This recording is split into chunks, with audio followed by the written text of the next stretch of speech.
In today's video, I'm going to teach you mondaycom Daily Planner. We'll walk through setting up a daily planner using a ready-made template in mondaycom, and I'll point out what to look for so your board is organized from the start. By the end, you'll have a working planner you can use immediately, plus a quick sense of how to fine-tune it for your workflow. Begin by heading to the mondaycom homepage and signing in to your workspace. Once you're in, look for the blue plus button. This is your starting point for adding new items to your workspace. Give it a click to open the creation options. Using this button funnels you to the most common ways to add content, and it's the fastest way to start a new board from a template. From the menu that appears, choose Template Center. Templates are a huge time saver because they come with pre-built structures, columns, and views tailored for common use cases. Instead of building a planner from scratch, you'll borrow a solid foundation and adjust it to your needs. Inside the Template Center, use the search bar and type Daily or Daily Work Schedule. This helps you quickly filter the options so you're not scrolling through unrelated templates. If you don't see it immediately, make sure you're viewing all templates, not just recommended ones. Select the Daily Work Schedule template from the results. Clicking it opens a detailed preview. Take a moment here to evaluate the layout. You'll typically see a sample board with pre-configured columns, groups, and possibly a dashboard.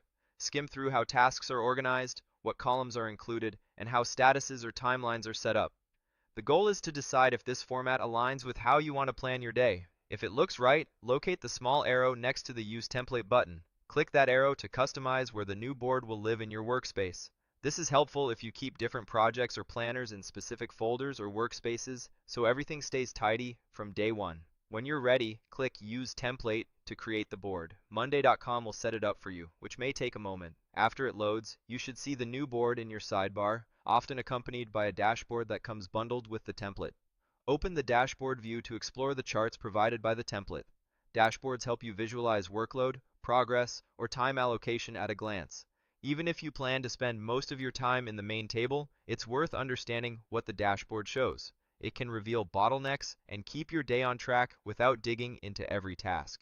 When you're done reviewing the charts, switch back to the main table view. This takes you to the core of your planner, where you'll add and manage tasks. Think of this as your daily command center. Now it's time to clean up anything you don't need. In each column header, look for the three-dot menu. Click it to see column options, and choose Delete if a column isn't relevant to your workflow. Be mindful that removing a column deletes the data in it. If you're unsure, consider noting the column's contents first or duplicating the board before making big changes. After selecting Delete from the column menu, confirm the deletion when prompted. This extra confirmation prevents accidental changes and ensures you're only removing what you truly don't need. Confirm the delete one more time if you see a final prompt. With unnecessary columns removed, your daily planner is now streamlined and ready for use. Start adding your tasks, set owners and dates if those columns are part of the template, and leverage the dashboard when you want a quick snapshot of your day. That's all you need to get a daily planner up and running in mondaycom.